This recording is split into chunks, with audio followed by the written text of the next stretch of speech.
Can they hear me? I can hear you. Now I can get started. Okay.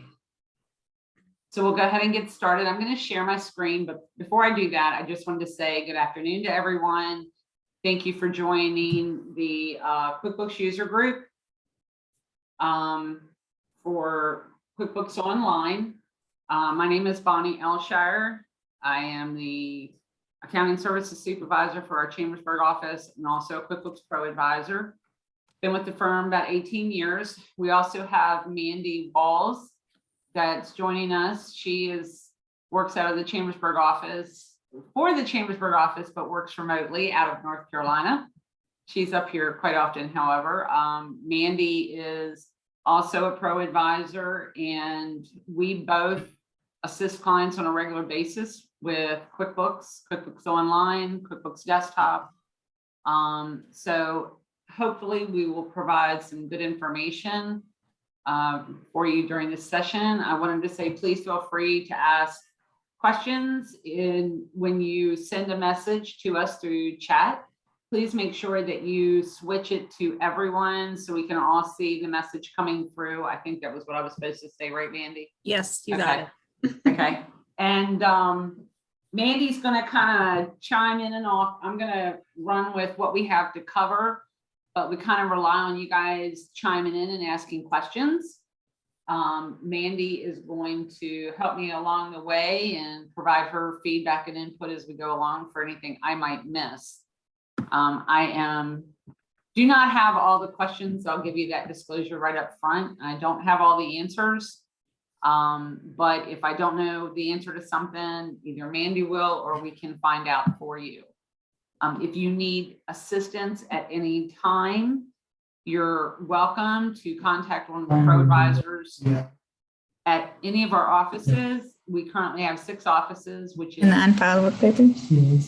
Hagerstown, Chambersburg, Carlisle, Camp Hill, Hanover, and York. And we have ProAdvisors in each office. So you're welcome to reach out to any of them and get assistance. That's what we're here to do. So we'll go ahead and get started. I've got a couple items, not as much as I had on the last session, because I was trying to cram a little bit too much information into a short period of time, but I'm going to share my screen now. And hopefully my connection will stay good so that everybody can see what we have going on. I am in a QuickBooks sample file. And Mandy, will you keep an eye on the chats for me and any questions? Yes. Okay, thank you. And I'll just kind of go down the list of stuff that we run into. As we created this agenda, we talked about the things that we see more commonly, that, questions people are asking. We also looked at the information or the items that you entered when you registered for the session, and hopefully we'll hit on all that. Excuse me. So we'll go ahead and get started. One thing I wanted to talk about first was setting up your chart of accounts. And of course, we're on the home page here. And I'm going to move this down a little bit because it's in my way. So we're going to talk about doing your chart of accounts. Now, this is the gear icon up here. This is kind of where your all your settings and list and things like that, all the inner workings of QuickBooks are. And so we're going to click on that. There's a bunch of things here. First is your account and settings, manage users, chart of accounts. So first thing, we'll talk about the chart of accounts and go into that. We're going to take a peek under the hood, as they put it.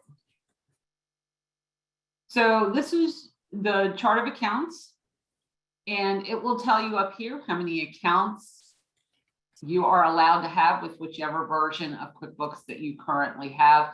Don't ask me how they get these numbers. I know that there's more than that of accounts in this file. I have deleted chart of accounts before, not deleted, but made them inactive. You cannot delete the accounts in here. You're only allowed to make them inactive. But it always comes up and says, you're making this account inactive, but it does not affect the number of accounts that you have.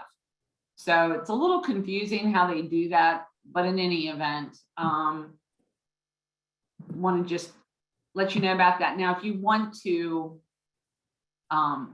you can look at these accounts. You have the name of the account, the type of account that it is, the detail, the current QuickBooks balance, bank balance, if they're connected. And you can tell which accounts you currently have connected with the online banking, where it connects either the credit card or your bank account, and you've actually set up for it to talk to the internet and your banking site. That's what those little arrows there mean. Same with up here on these accounts. That means that they are set up through the bank feed, so that you've got the feed coming to and from with your bank. You can view registers here. Some of the other things you can do is to make it inactive, or you can run a report on this account. Now, you can also edit, and you can, now there's a couple different things in here. You can select the type of account it is up here. They change this every time I come in. You can rename the account. This wasn't up here like a couple days ago. This is new.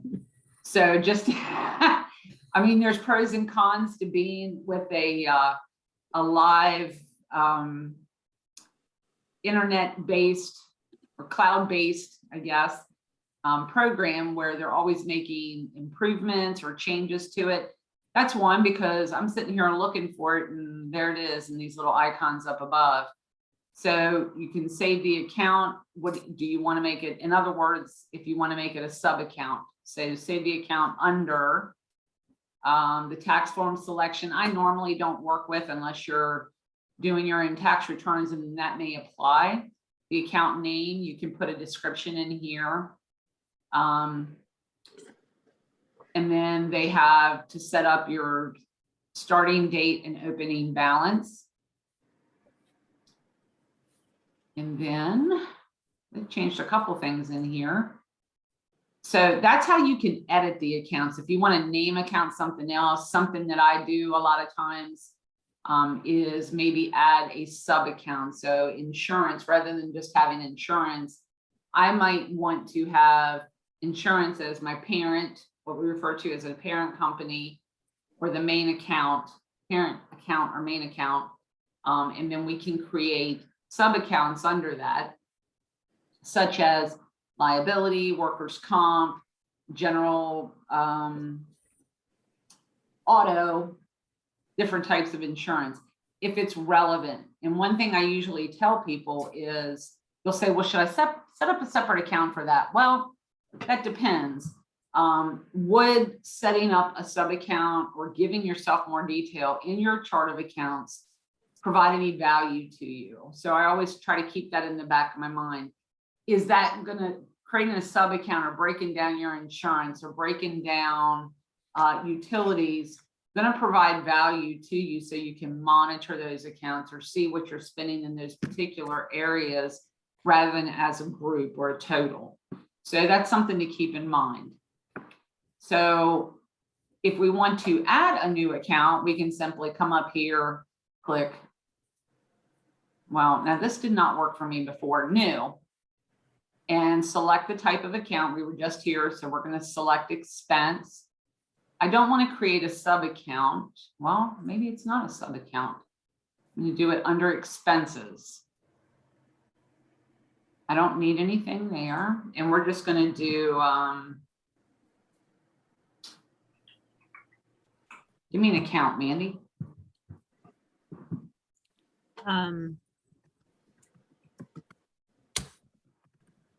Repairs. I'm sure it's already in there. Yeah, I know.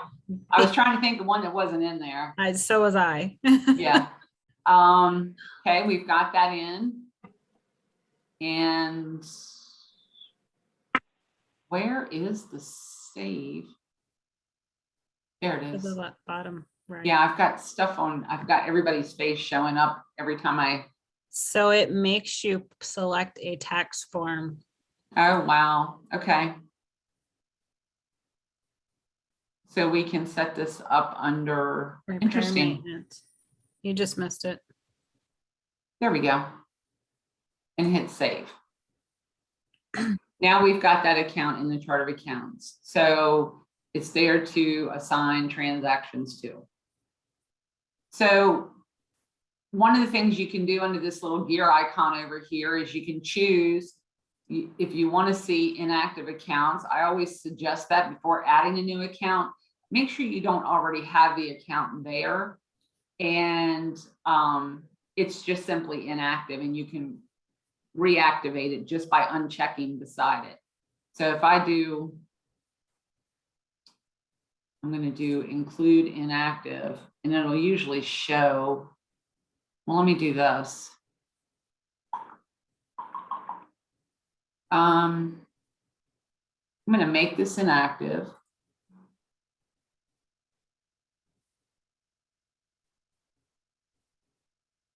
It's got a balance. Yeah, it's got a balance in it. Do the one My that you bad. just put in. Okay. Actually, let me just do workers' comp. Are you sure you want to make it inactive? Yep, I do. So now when I view inactive accounts,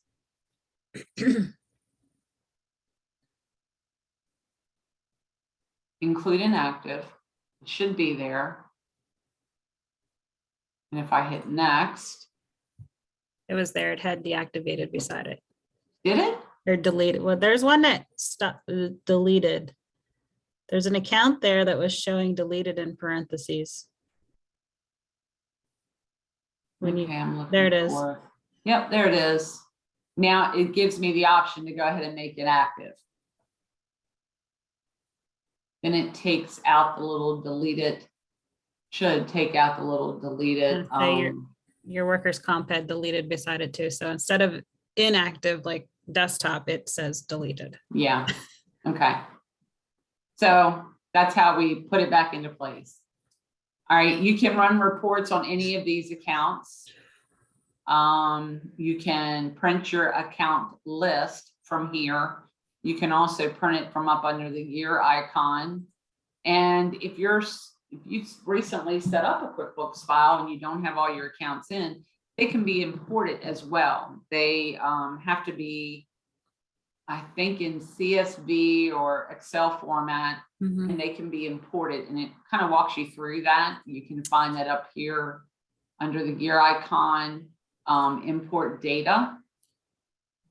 There is a line limit. So if you are importing a lot of data, like I had one that was like 7,000 customers, you have to break it.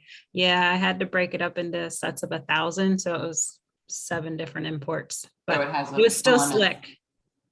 Yeah. Yeah, it's better than hand key and all that information. But there are limitations on the size of the line items that it'll allow you to pull in. So this is actually quite a bit improved over the past couple months, because previously the only thing that you had in here, I believe, was the chart of accounts, customers, and vendors. Previously, you could not add invoices. You could not add transaction data. It was only like your list data. we have a question. So if you make a mistake when you set up a new account, you can't delete it in the online or version. Correct. You cannot delete accounts in online. Right. You can It edit will them. be there in the background. And you'd have to, well, so yes, but you can hide it. So if we go back to our chart of accounts and just do it to where you don't include inactive accounts, but it is still there. It doesn't ever go away for some reason, unfortunately. And desktop is kind of the same way. If you delete an account that has activity in it, you can't really delete it. Right. So similar case. Yes. We talked about setting up the chart of accounts, and you can kind of predefine what you want to see in here too. If I don't want to necessarily see the detail, you can see it takes the columns out. If I don't want to see the bank balance. Or if I do, it adds and streamlines the screen. Okay, so let's talk about, while we're in the same area, we'll talk about a couple different things over here under this gear icon. So in this gear icon, we also have your account and settings. Now, you also have manage users. If you need to add users to the account, you can do it here. You'll notice now this says no data available. This is simply a sample company that we get to work in and hold these types of sessions. So if I click on add user, and I got to move your guys' heads again, I can do a standard user or company administrator. There does need to be a company administrator in each one. And then the nice thing about QuickBooks Online, you can also give people report only view, and it does not count against your number of users with your subscription.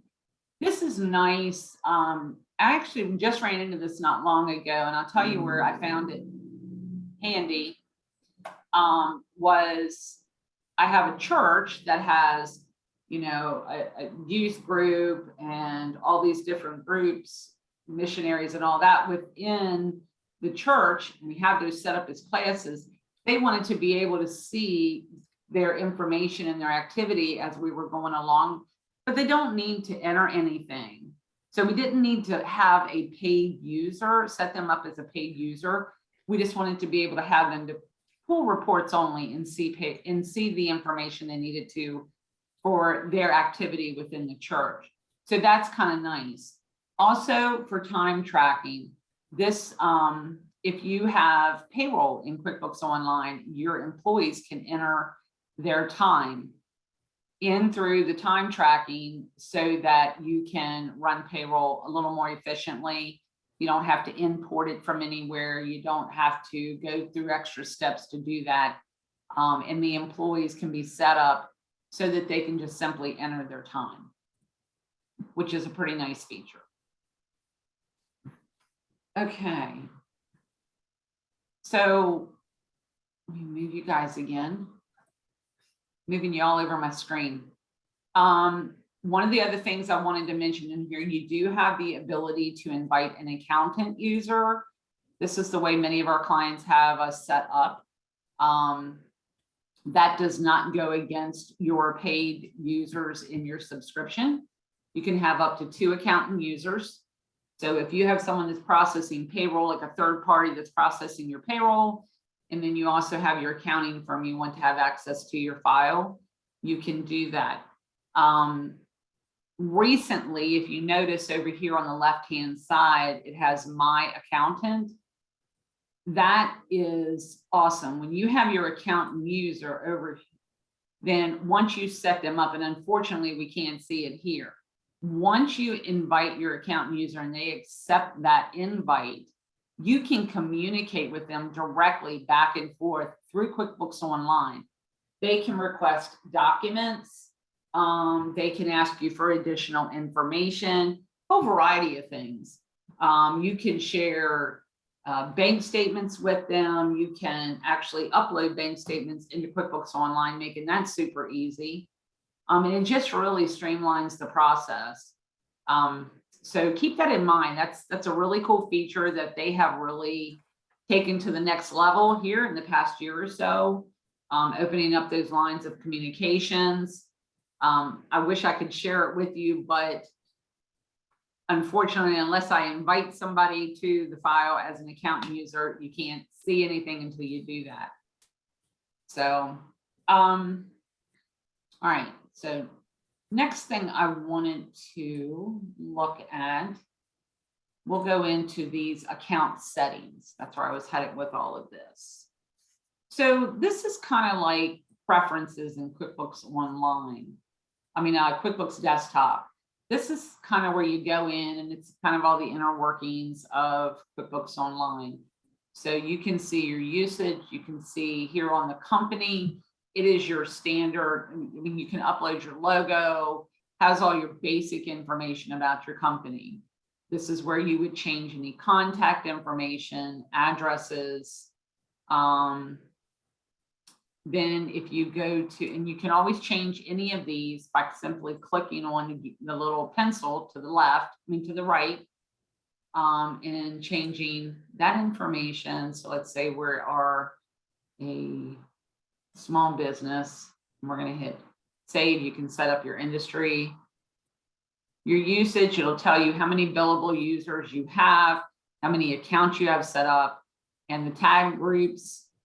This is something I think is fairly new that I have not worked with as of yet. So again, it's one of those situations where they're constantly updating and changing things.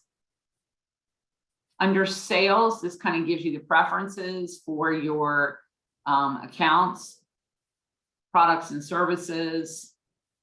You can up here customize your invoice templates, packing slips. You can add your logo to them.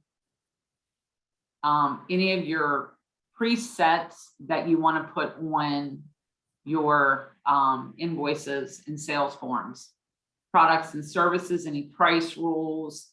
A lot of this really gets into tracking inventory and so forth. If you charge late fees, messages on the bottom of your sales forms, do you generate statements, and also emailing options.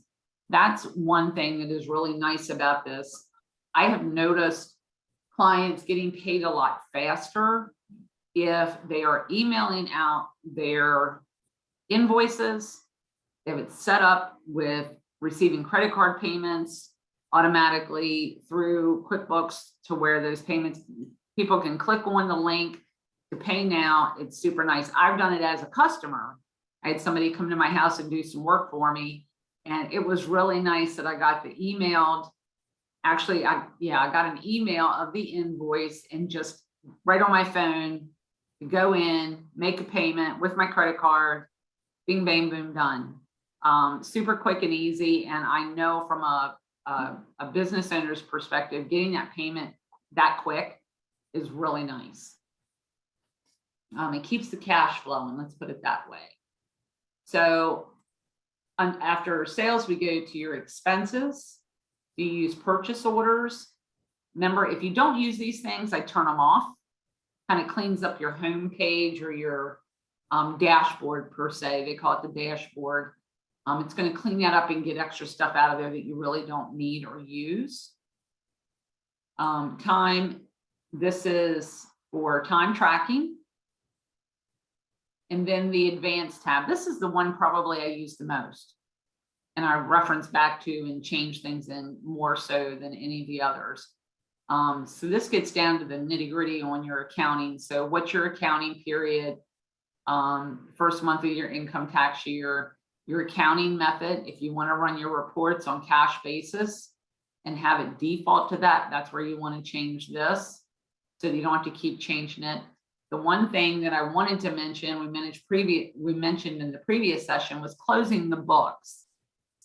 The important part of this is after we prepare a tax return, we typically want those numbers that we use to create the tax return to agree with your QuickBooks file and vice versa.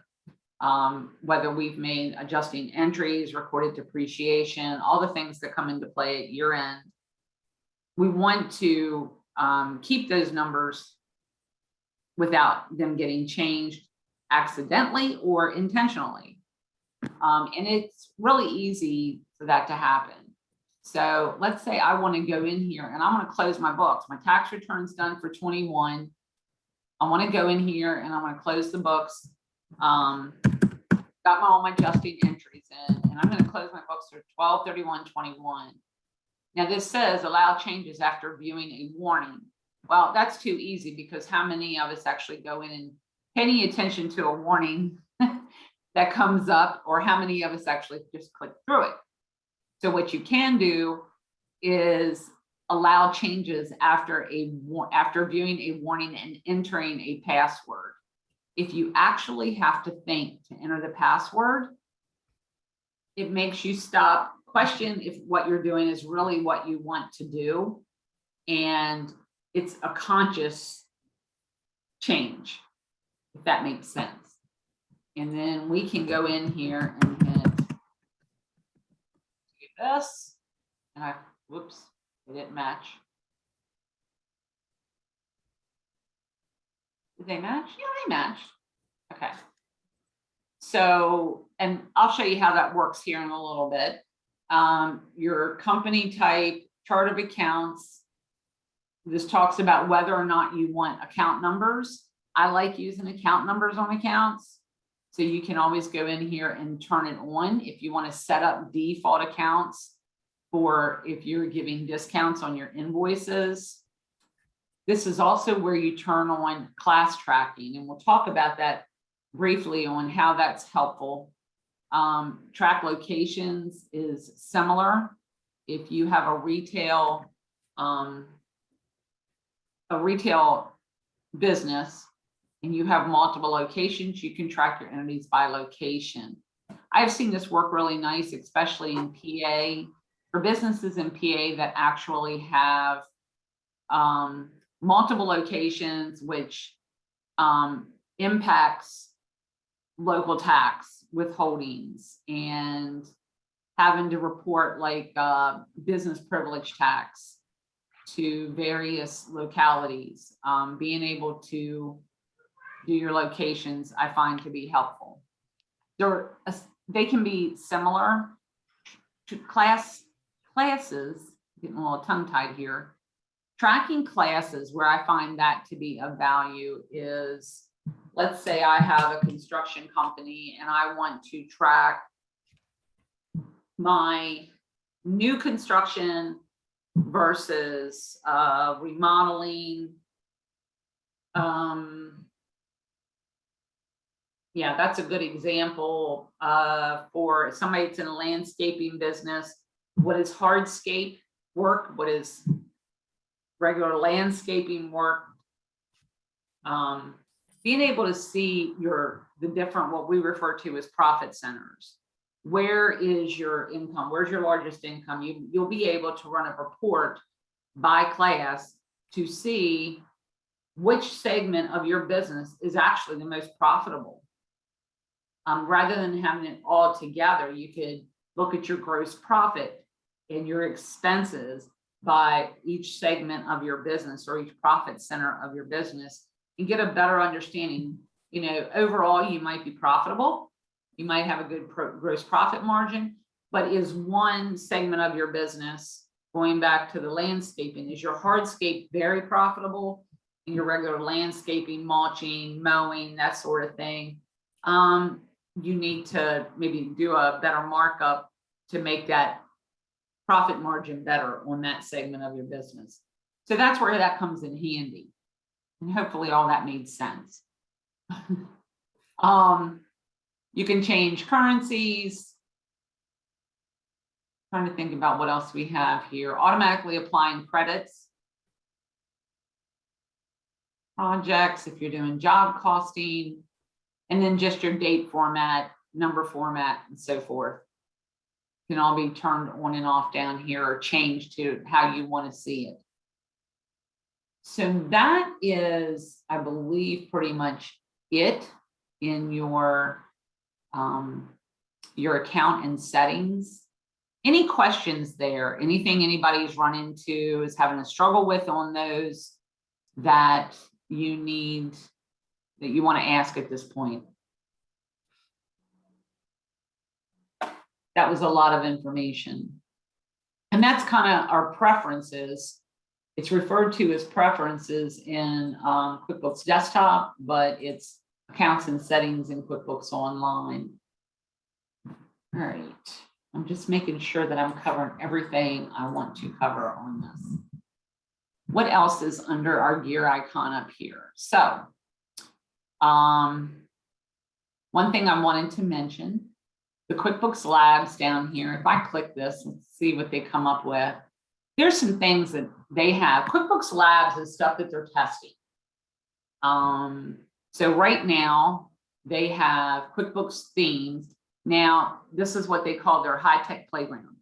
So it's stuff that they're considering adding.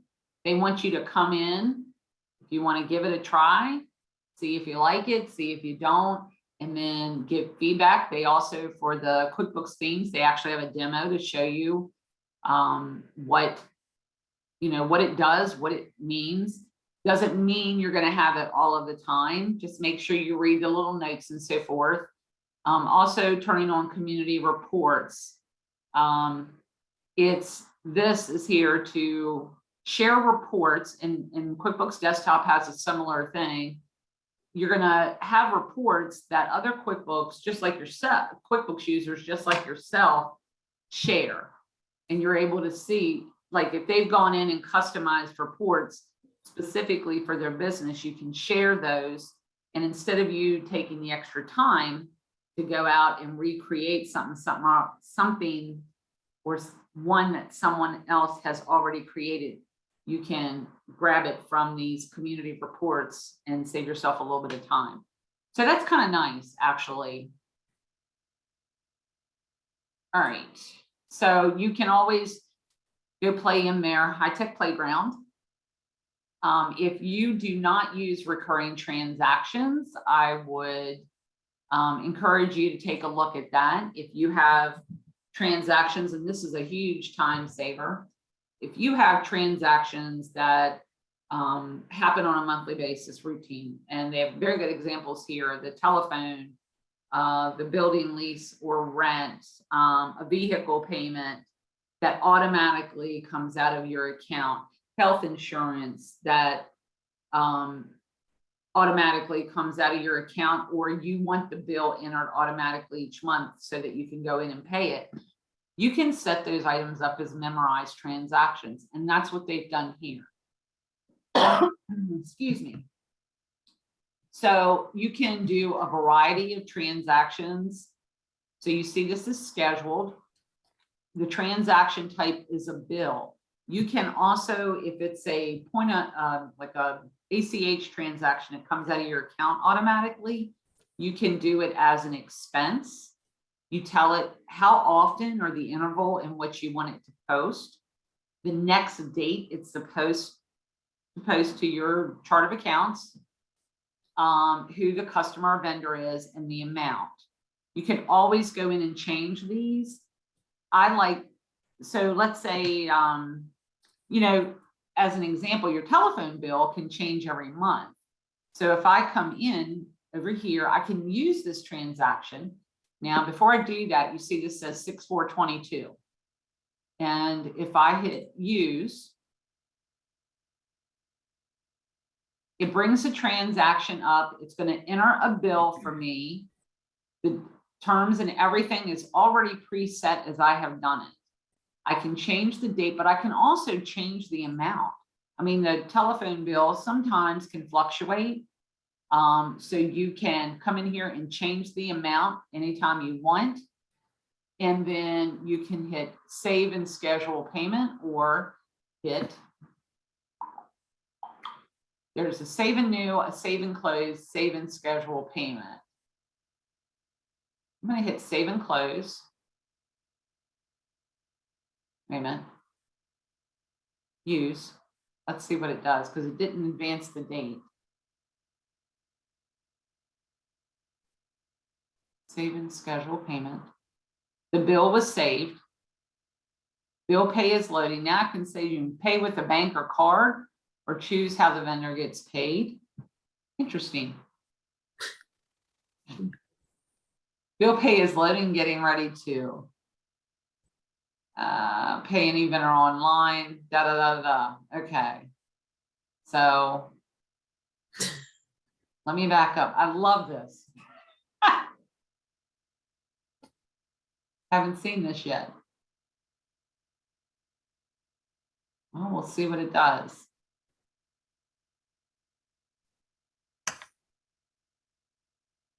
Yeah, and it's not being nice.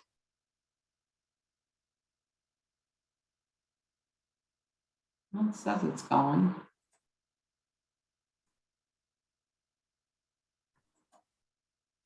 All right, come on. There we go. I want to get this to post. Use. Don't want to schedule the payment. Let me do this.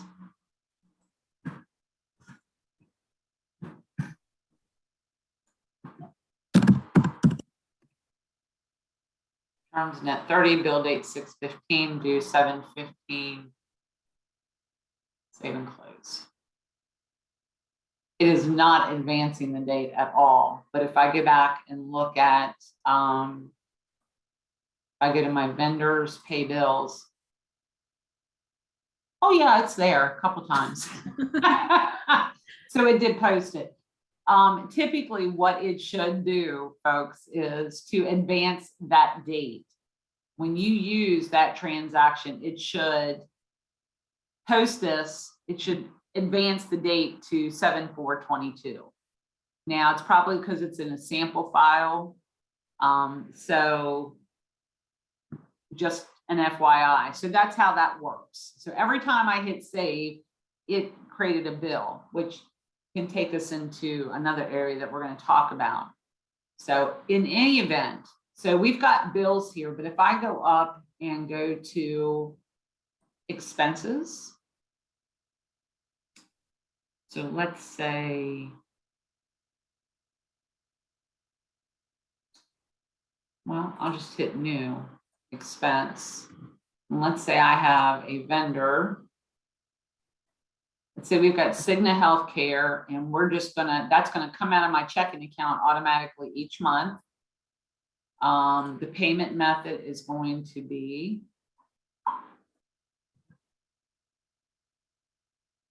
add new, ACH, save. I don't have any reference number. We're going to go to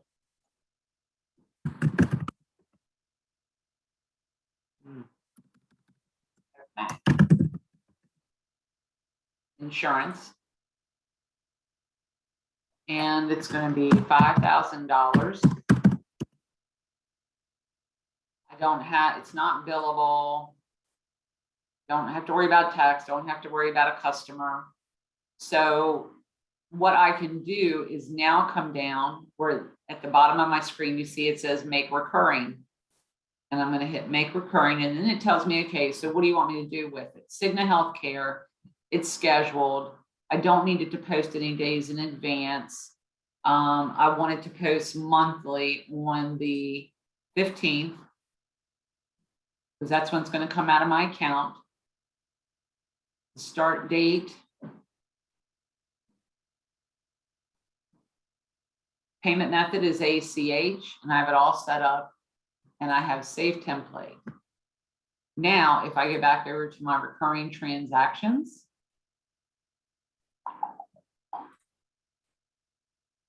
there it is. And it will automatically post to my checking account. So if I can click skip next date. I can pause it. I can delete this transaction, or I can use it. So I'm using it. And I'm going to hit save and close. Now, if I go to banking, I click here and go to my bank register, we should see that. And there it is. On 6/15, Cigna Healthcare overdrew my account. Oops. Yeah, health insurance can do that at these rates. So there you go. So it did post it. And I doubt if it advanced the date.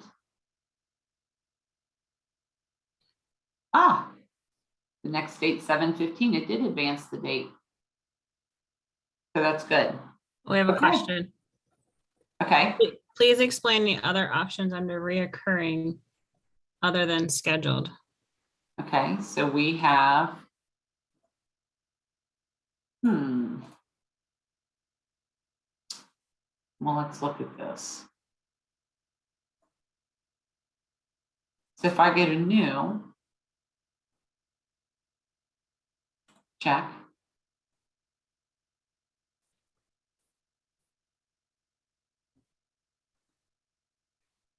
So you have the choice of it's scheduled, where it's automatically going to come up when you go into QuickBooks on the scheduled day. Okay. And it should automatically post it. Reminder means you're going to get something on your screen, probably on your dashboard at the top, that's going to say you have a recurring transaction that needs to be posted. And then unscheduled means that it sets there in your recurring transaction list and you go in. It doesn't give you a reminder. It doesn't post automatically. It's something you use frequently, maybe sporadically. There's really no set schedule for it, but it's already set up for you to go in and post when you need to go in and post it, just to save you some data entry time. Does that help?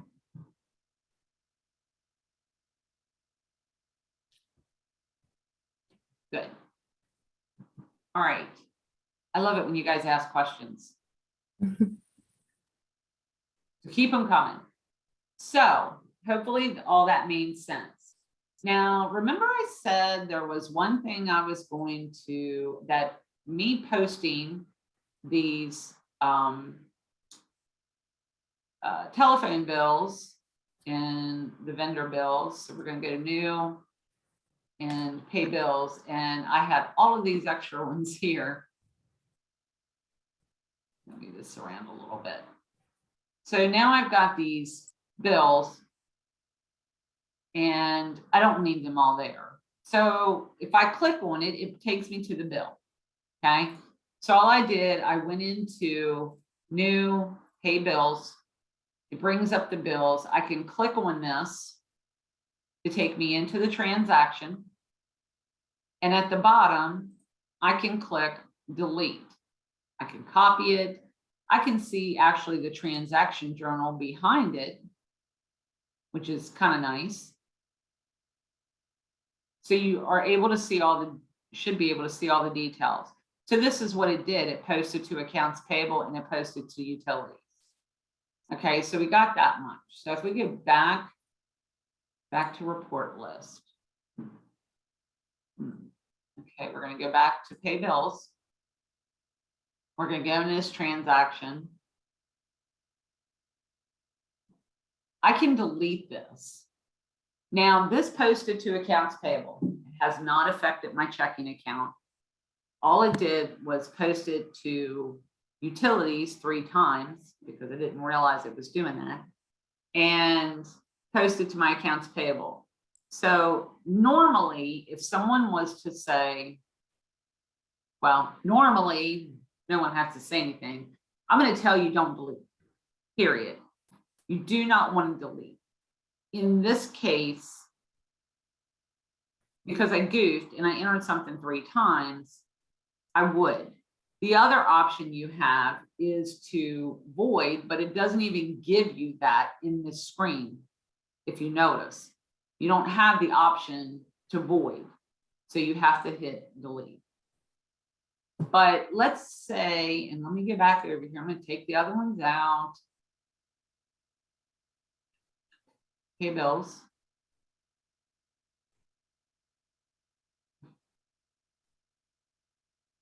I'm going to delete that because I know I entered it too many times. But let's say we go into the checking account and I have posted Cigna Healthcare. And this has, well, how do I want to do this? Let's say this is posted and I reconciled this transaction. Okay. Let's say it's from 2 years ago and it's still outstanding in my bank reconciliation. And I don't know what to do with it. I had to have double paid this thing. Okay.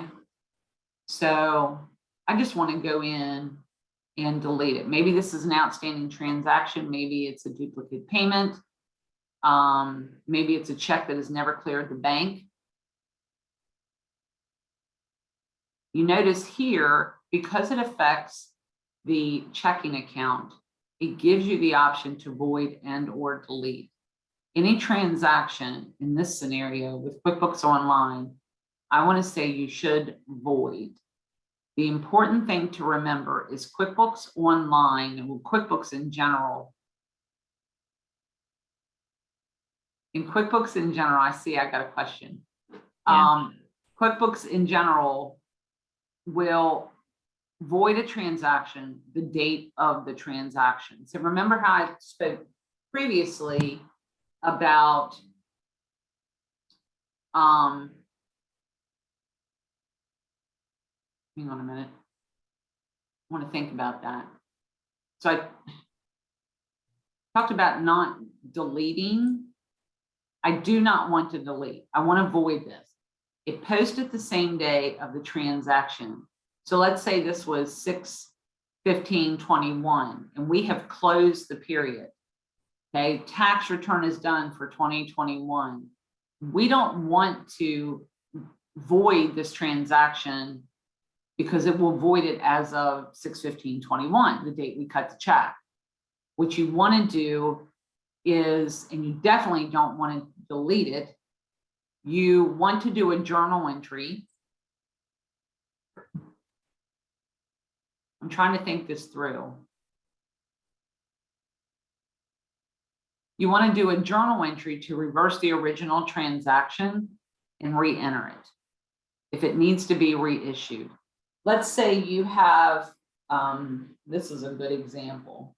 If we have a vendor that never cashed a check, and it's been sitting in your bank rec, on your bank, in your bank accounts, never cleared the bank, and you processed that check 2 years ago, you don't want to just go in and delete it. And most of the states will tell you you shouldn't delete it or void it. It needs to be issued to the state as unclaimed property, especially if they're paid checks. If you have an employee that has never cashed a check, okay, that check should actually be reissued. If you try to get a hold of the employee, you have no way of getting a hold of them, then after the, I forget what the period's called, but it's like a period of time that lapses. And I think with PA, it's now 3 years. 3. And that, is it 3 years? 3. It used to be 5. Now it's 3. Yeah, that's what I thought. Then that paycheck, you can't just get rid of that. You can't just delete it and make it go away. You should not reverse it via a journal entry and make it go away and just forget about it. Because think about that. That employee has already had, one, the employer, you have already paid taxes on that transaction. You've paid your employer's share, unemployment, Social Security, Medicare. The employee has already filed a tax return that has included those wages and taxes. So you want to go ahead and make sure that they get their money and submit it to the state. So that being said, you don't want to go in and delete. Let's say we have this transaction, it is dated 21. I want to go into QuickBooks. I want to record a journal entry that reverses my original transaction. Okay, and let's say it's to 6/15/22. I thought, okay, I'm gonna get rid of this.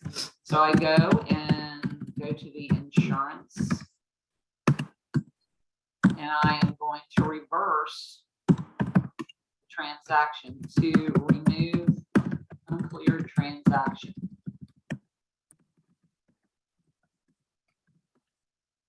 Okay, and then I am going to come here, and I would even normally put the check number in there, and then my bank account that I posted it to was the checking. So this is going to put the money back in the bank account, and this is going to take it back out of insurance expense. But hang tight. Now, if we need to reissue it, like let's say I had mentioned earlier about a vendor that, or a contractor that never cashed a check and we got to reissue it to them, then I can hit save and close and then go in and reissue the check. Just write a completely new check. What'll happen in your bank's reconciliation when you go to do it is you're going to have the original check on the left-hand side with the checks. You're going to have the journal entry we just entered on the right. Those two will clear each other. You've reissued the check so the vendor can get his payment. And hopefully that did not confuse you. That was a lot to go through. If I did, you're welcome to email me or ask the question now while we're at it. So why would you recommend not deleting the bill? I just don't like to delete anything. My comment earlier, or my explanation for that earlier, and QuickBooks makes this a little hard, QuickBooks Online at least, is typically with accounting software, every transaction posted has a transaction number. If I was to go in and look, if you delete a check, the history to that account is gone. It's not there anymore. And there is a gap in your transaction numbers. There's also a gap in your check numbers. So I don't recommend deleting checks specifically. With regards to the bill, I'd be inclined to do a journal entry to reverse it and just clear the bill against the journal entry, only because I don't like to leave those gaps in transaction numbers in my accounting file. And I have found that if it's okay to delete one thing, then it's okay to delete something else.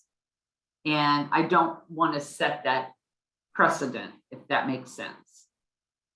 You were going to say something, Mandy. Well, two, the bill could potentially be tied to another transaction, which is why we don't like to delete things, because the behind the scenes, so you're deleting something that's right in front of your face, but there's a behind the scenes transaction that could potentially be going on. A good example with that would be a deposit. If you go in and receive a payment from a customer against an invoice, and then you have to go to make deposit where you actually take it to the bank, or it gets processed via credit card and it gets posted to the bank account. If you go to delete that deposit because let's say you posted it to the wrong customer, it's not going to let you, because you've already, in QuickBooks' eyes, you've already deposited that in the bank. You can't delete the first part of that transaction without deleting the second part of that transaction would actually be the bank deposit. So I just, in general, do not like to delete. Little old school. That's how I was taught. Okay, so we have another one, but the original check still shows as uncleared when reconciling. Would the journal entry make it as void? Yes, in the example that I just gave, where I had the original check, and I hope I'm following your question. So the original check, then I did a journal entry on 6/15/22 for that one that we were just working through. Yes, when I go into my bank rec screen, the journal entry that I entered essentially reverses the check, so they cancel each other out. So even though it's uncleared, that money is still out of your checking account until you deal with it via the journal entry. So it'll reduce your expense, and it will reduce the amount. It'll put the money back into your checking account. You do need to clear them in the bank reconciliation. Got it, because you're doing the journal entry against the actual transaction. Correct. Okay, so I didn't lose everybody. Okay, so I guess my main point with avoiding and deleting, just be careful, be cautious. It can create a disaster. I have seen people accidentally delete a clear transaction, and that throws your bank rec off because you are unable to do your next bank rec because that messes up your beginning balance. We have a follow-up question. Do you mark the original check in a way so you know it was voided and not cashed? Typically, when I reissue the new check, it'll be in the memo that only we can see. It'll say reissued in place of whatever that old check number was. Yes. And then you can go back to the old check number and put the same memo, reissued, new check number, whatever it is. Right. So it's kind of a trail back and forth. Yep. Always making notations when you do something like that on both sides of the transaction just makes it easier. So you can go back and forth and someone can follow what you did. And two, I mean, so you have a memo that, when I say memo in a place that only you can see it, so there's a memo that's going to print on the bottom of the check, but then you also have the memo area in QuickBooks that is for your reference or your accountant's reference or whatever. So if somebody wants to see that, or you want to show that it's reissued in place of that check, then you could put the memo in both places and it's going to print on that check. Right. So point altogether, just be very super cautious. QuickBooks Online doesn't give you a lot of options in some scenarios, like with the bills that you can. Yes, good Correct. point, Lisa. Good point. That is one of the wonderful things about QuickBooks Online. And I would have never said that 5, 6, 7 years ago, but attaching documents in this thing is amazing. That's why when I mentioned earlier about the Accountant Center, the fact that you can share documents with your accountant. I have one person that actually uploads all her bank statements, and she's got multiple credit cards, multiple bank accounts. She puts them out there, and when she runs into a problem, they're already there. I can go out and check behind her. At the end of the year, they're already there, so I can verify the bank balance. Everything is there. If you put receipts in, if we need to go back, one of those things that's hateful accounting people do is we always ask for receipts or copies of an invoice for an asset you purchased. If you purchased a truck or a new vehicle of any sort, or furniture and fixtures, things that is going to be capitalized or is going to be considered an asset, we always ask for a copy of that invoice, one, so we can confirm the date that it needs to be put on your asset report or your asset list. So there's information off of that document that we need. Having that in QuickBooks means it's just one less inquiry I need to make to you. If it's already attached in there, I can click on it, I can see it, and I don't have to bother you for that. So that is super nice. So yes, you can attach documents, and it is a great feature. All right, so let's talk about those. I'm gonna hold off on the 1099 setup for you. So I'm gonna save that one for last.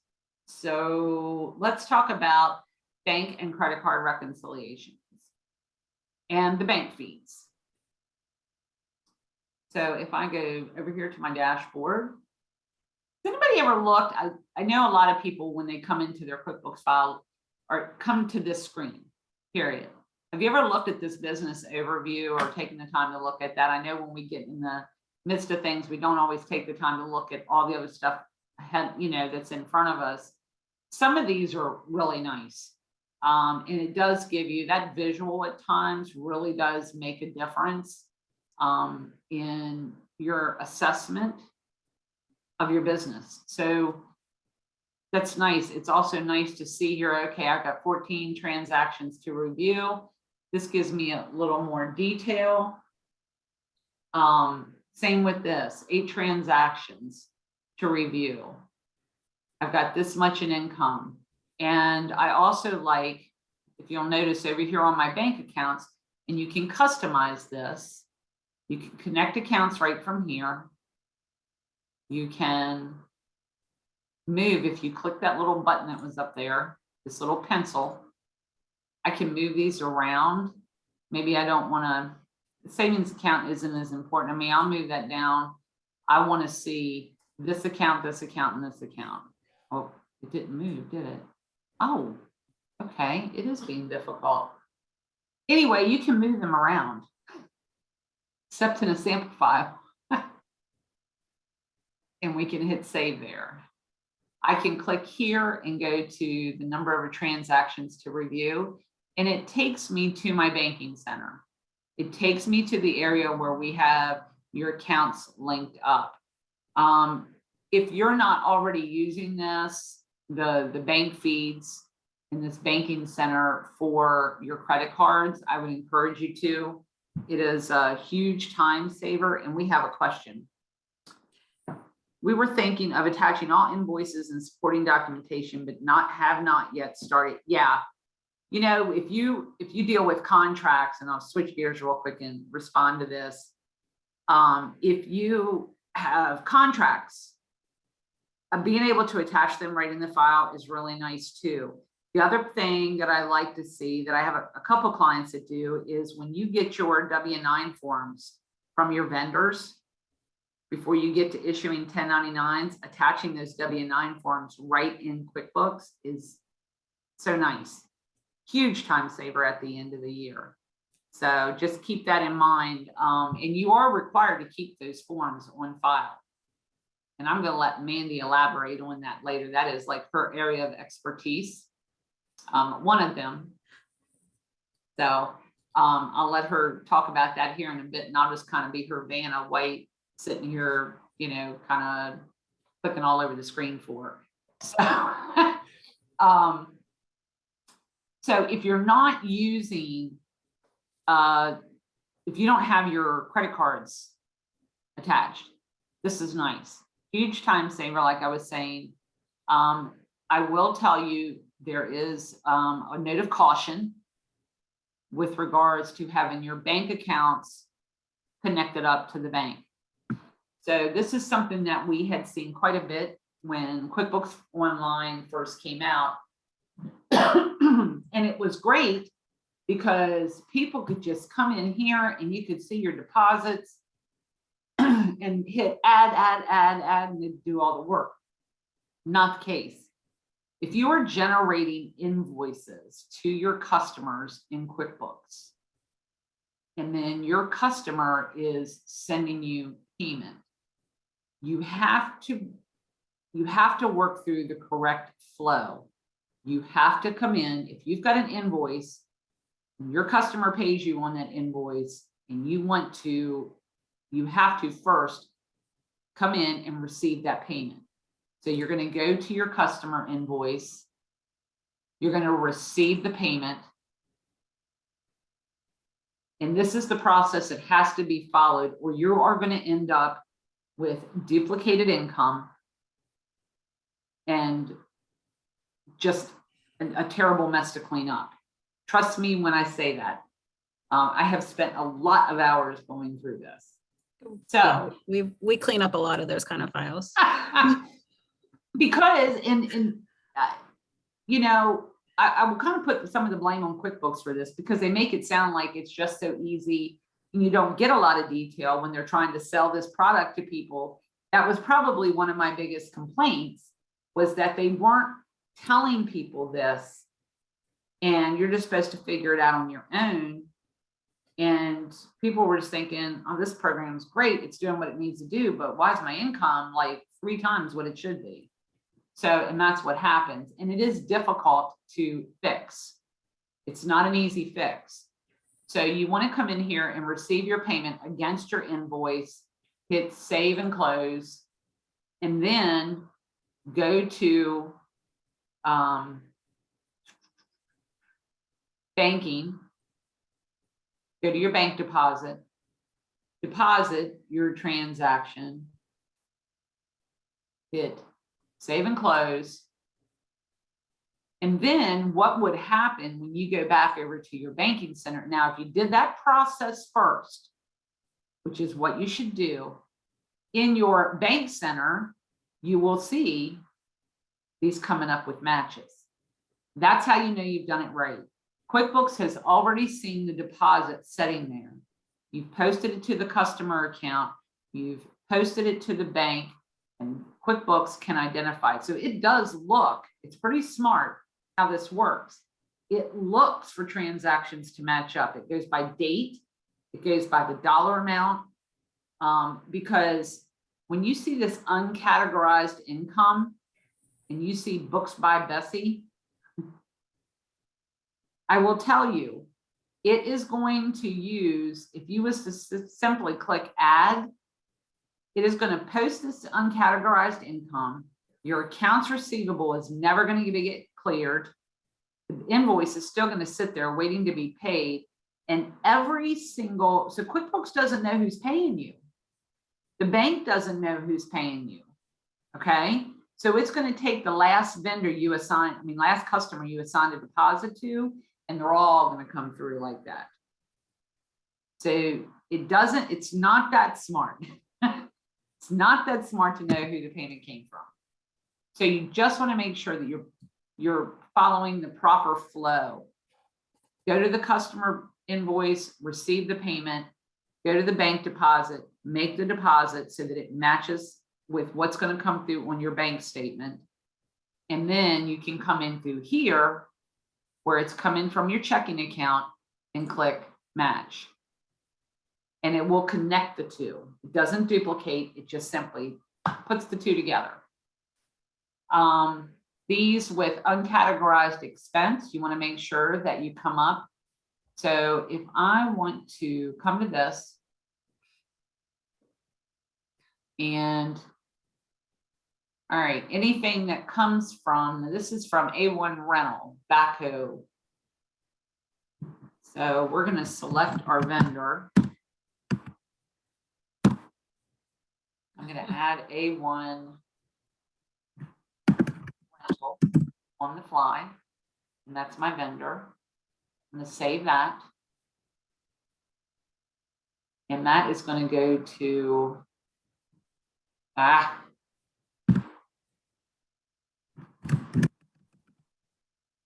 equipment rental. Now you'll notice down here it says create rule. There's also a part at the spot at the top where you can go in and create rules and do them all at one time. I like to do them as I'm going along because especially with the bank accounts, because of how the wording comes through. It can be a little botched up when it comes to how the description comes through from the bank. So you'll be able to decipher what it is, you'll know what it is, but this way I can create this rule and I'll know based on what is here in the bank detail as to what it was. And then I can create my rule here and it'll tell me, what do you want to call this rule? A1 rental.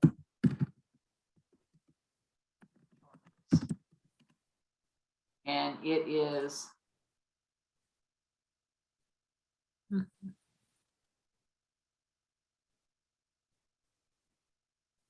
that wasn't a deposit. Yeah, it was. It was a refund. Was it a refund? I'm pretty sure. Yeah, it's a refund. No, it's money spent. Oh, I was like, wait, which one are you in? I was at A1. There's two A1s. Well, I thought you were in the refund one no, I didn't think I was. because it was uncategorized income, wasn't it? And you Oh, changed it must have been this one. and then Right. you changed it to offset the account. Okay. So as an example, see how when I changed it in the previous transaction that I didn't know I was doing as a deposit, it changed all the ones from a rental to job expenses, equipment rental. So it does update.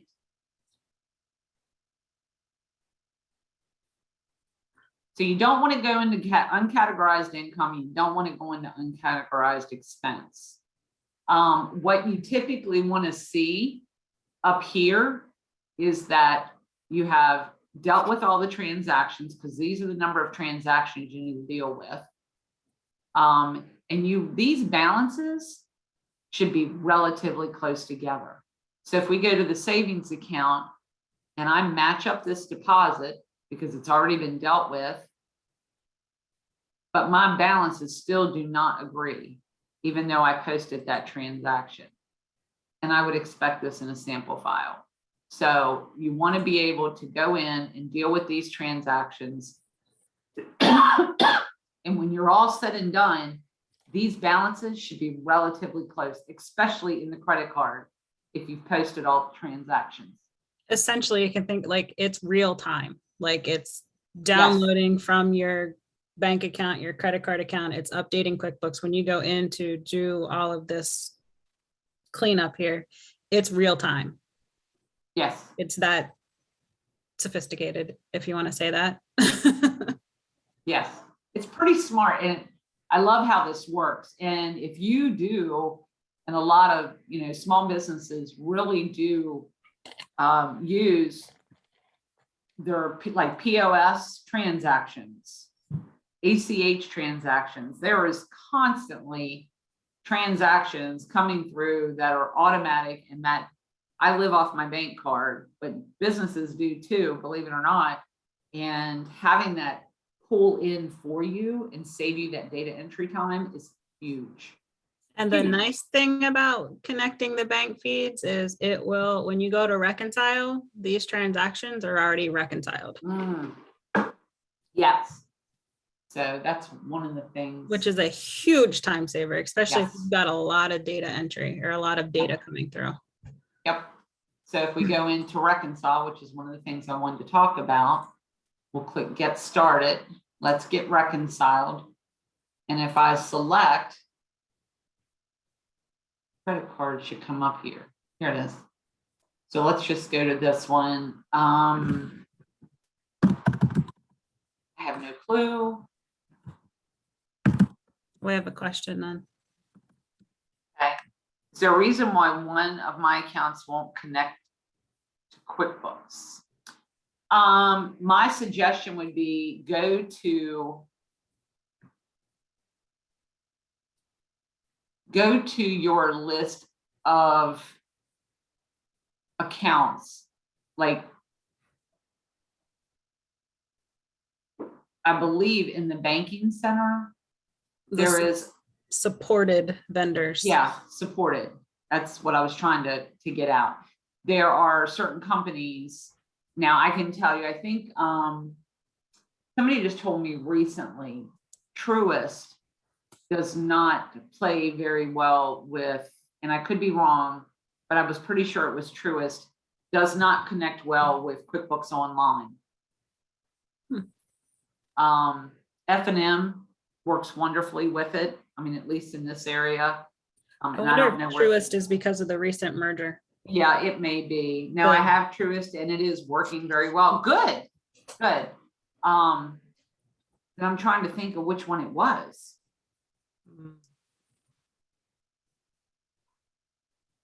So your Truist, I have People's and it won't connect. Okay.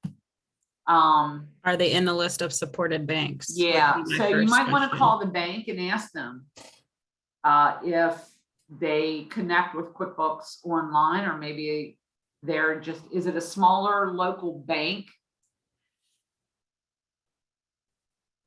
Not sure, but if it's a smaller local bank, maybe they do not connect up with some of the accounting softwares. So, but there should be in the banking center, there should be, I think if you go to, might even be under Explore. I don't want to click on there because I'm for the fear of where it's going to take me. But look under Explore and see if they can tell you. All right, so back to reconciling. Oops. We'll go to reconciling, resume. Typically, and by the way, these little things that keep coming up here, just click don't show this message again and then close out of them. If this account was a real account, not a sample file, and I had dates correct, anything that I had matched or posted from through the banking center, the bank feeds, would already be check marked. Just to give you a heads up. So that's where I actually have a client that theirs is matched up. They're really good about going in and posting the transactions. And when I go in to reconcile, everything is marked. The only thing I have to add is either interest or a bank fee, which is usually already posted or I forgot to post it. And there's zero difference. Everything is check marked. Everything pulls in from the bank. They have it all posted. and it's good to go. I mean, it makes the reconciliation a breeze. Huge, huge time saver. So keep that in mind. For the ones that we were talking about voiding and doing a journal entry, you would have a transaction. So the original check would be sitting on this side, and the reversing entry, the journal entry I showed you would be on this side. You would just simply clear them against one another. But at first, I didn't care for this screen too much or this reconciliation process, but I've grown to actually like it quite a bit. You can see all your transactions by simply removing the statement ending date, and it'll give you all transactions beyond the statement ending date. So I had entered 12/31/22. Now it'll show me anything past that. If I want to put that back, you just simply come over here and click reset. And it'll only show you through 12/31/22 or whatever the statement date is. Okay, so another question. So most of the applications you referenced today only apply to QuickBooks Online. What about desktop?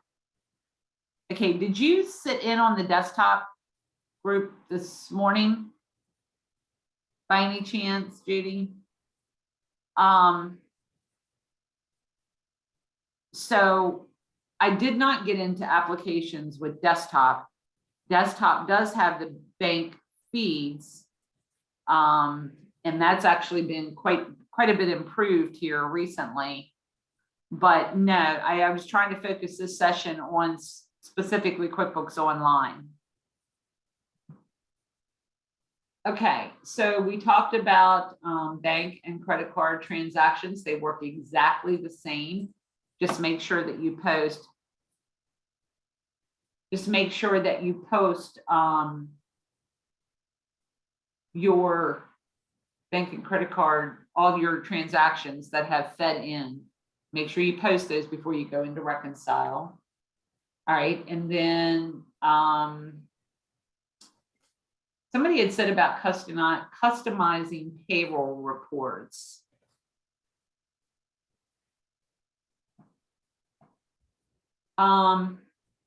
So we will go over here to reports,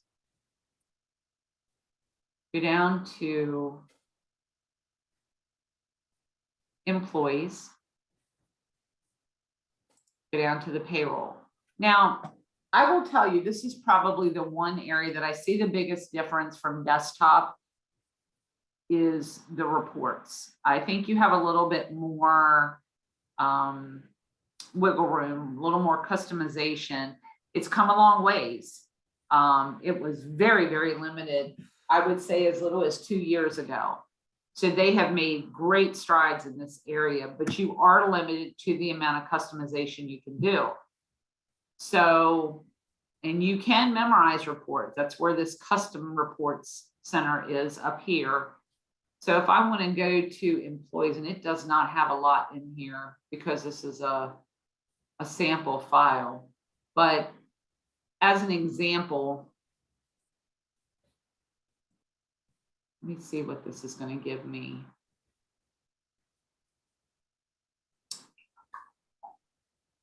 All dates, run report. If it, okay, it does have some here.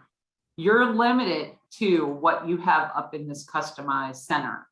Just remember, I mean, you can click these drop downs, but you are limited to what you can do just to this area. You can add and take out header and footer information. You can filter it down by employees. And that would be any of the reports that you have. You can group your report by employee, by week, however you want that to show. And that would be in your columns. You can select and reorder your columns as well. You can add information, take away, you can click and unclick based on what you want to show. So it is a little limited. You can filter it down. You just have to remember that after you make changes in that screen, you have to go back and click run report. You have got to refresh the report. So you are a little more limited than you are in the desktop edition, but I think this program has done a great job of getting up to speed with any of the customization. I just don't have a variety of employee reports in here to show you to kind of modify it all.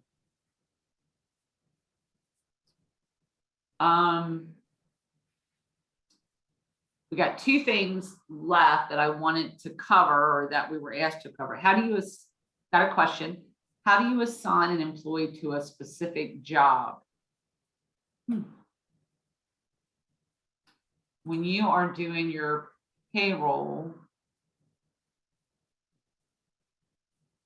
I don't know if it's going to let me show you in here either.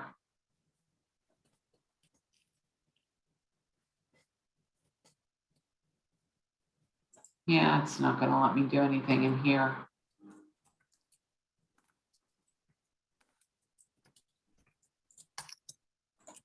Yeah, we might be grinding on the circle here quite a while. It's not going to let me, but in your screen, if you have job costing set up, if you have jobs set up in your payroll screen, it should allow you to assign the job. And I know it has the capability to do that, but I'm also wondering if it's not up in your accounts and settings, maybe under your advanced. Maybe it'll do it there.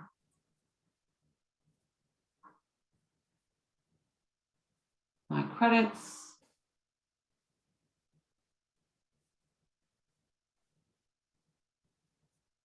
You see it, Mandy? I saw something in here earlier related to jobs. Payroll settings beside the accounting. Preference screen. It's in here? Yeah. Huh.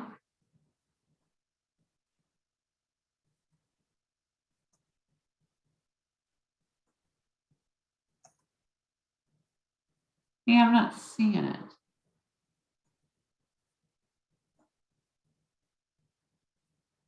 I see projects, but I'm not seeing anything with jobs, or what am I missing?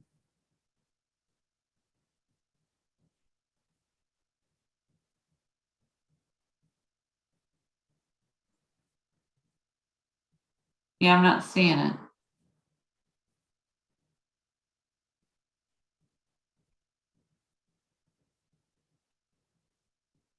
And I know I saw something in regards to this earlier. Yeah, I'm not seeing it, or am I missing something?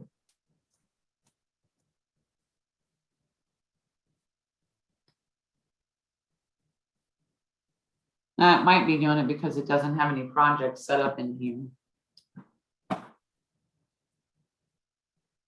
All right, let me deal with this. So I don't have the answer. I would suggest maybe going up to the help, which reminds me, something else I want to show everyone real quick. If you're not using this find feature up here, if you click on this little up at the top, the little magnifying glass, and do an advanced search, I use this all the time, and go to, I like to search on an amount that equals, if I go $500, it'll bring up anything that I have in QuickBooks, search there. Anything that I have that's $50 or more, or whatever the dollar amount you're looking for. And you can drill down right in these transactions and go to the transaction. So if you're looking for something for a certain amount, that's the way to find it in here. So if you wasn't aware of that, that's a great feature. So sales, invoices. Let's see if we have a customer in here that's overpaid. So cookies by Kathy, I'm going to receive a payment. Receive a payment. Somebody wanted to know how to issue a customer refund. So let's say Cookies by Kathy made a payment and she made the payment for $150. And now we're going to end up with a credit on the account. And I'm going to hit save and close. Now, if I go to Cookies by Kathy, if I go back over to sales, go to my customers.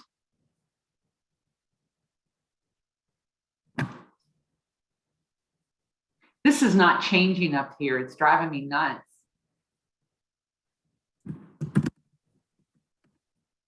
Cookies by Kathy.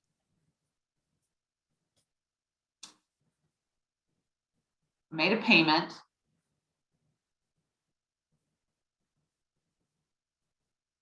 Balance is $75.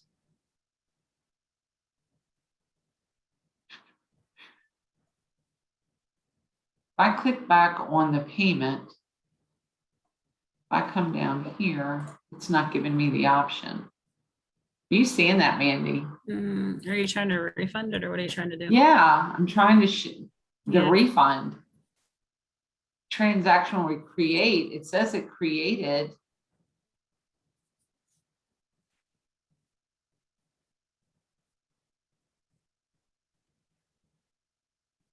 Credit memos there, but Yeah, it's not giving you the option to do the refund. It's like something's missing here.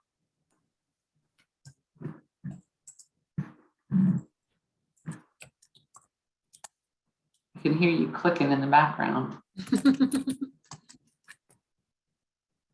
Huh. There's usually something over here that will allow us to do a refund.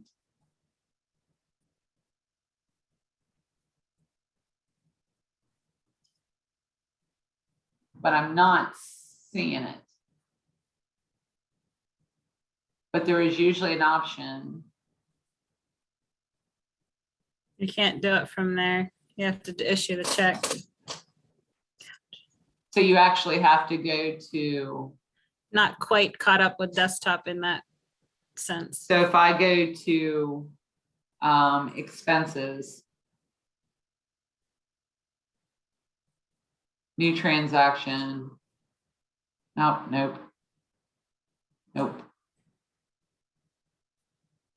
Get a check. Yep, and then you have to issue it from the AR account. So go to Cookies by Kathy, paying it out of the checking account. So it's got our customer. Then it's going to be accounts receivable because she's got a credit sitting in accounts receivable now. Refund $75, and we'll put the customer here again and save and close so we can go in and print the check later. Now, if I go back over to my customer,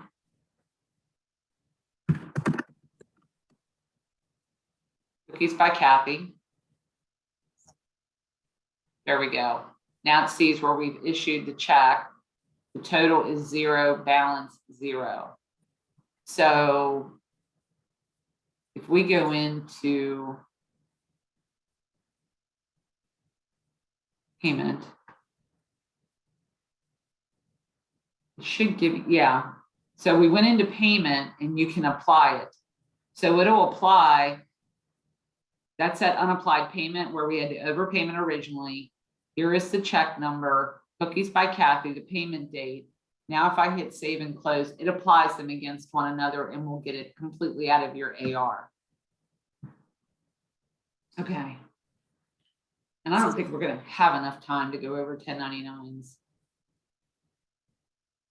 So, as much as I would have liked to, but we covered a lot of stuff I had not planned on. And the questions have been great. I will tell you, even though we don't have time to get into detail about the 1099s, Mandy is our, as I mentioned earlier, our area resident queen of 1099s. I wouldn't go And that far. yeah, I would. And she can assist you with that. So if we go to, and it should be, I hate that, dashboard. Okay, if I go to, I think it's under taxes now. It is. That's the sales tax center.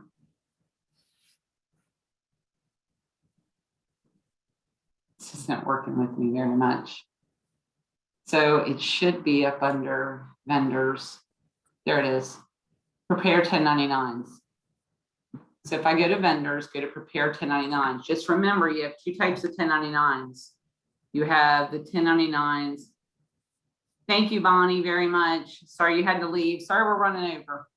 But anyway, preparing 1099s, remember that you have two. You have the 1099 NEC and the 1099 miscellaneous. That changed, what, 2 years ago, Mandy? 2, 3. Yeah.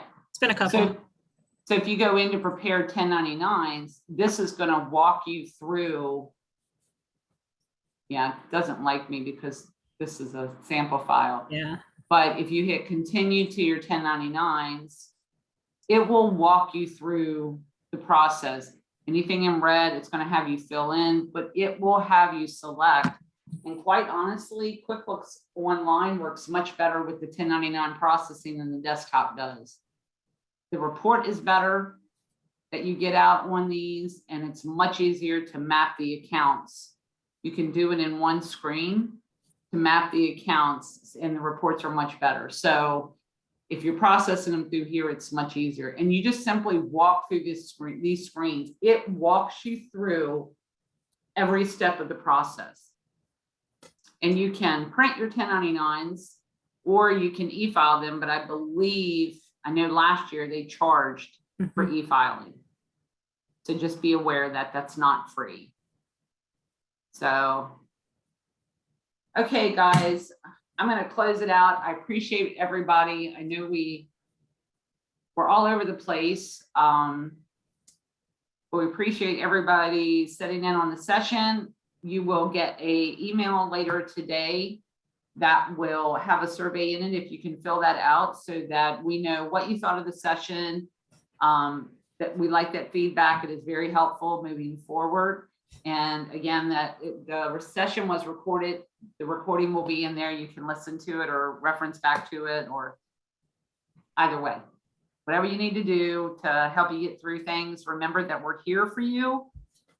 Please feel free to reach out to any of our offices, any of our ProAdvisors, and we can give you a hand with anything you need. So thank you very much from me, and I'm sure Mandy too. Thank you. Have a great rest of the week, everyone.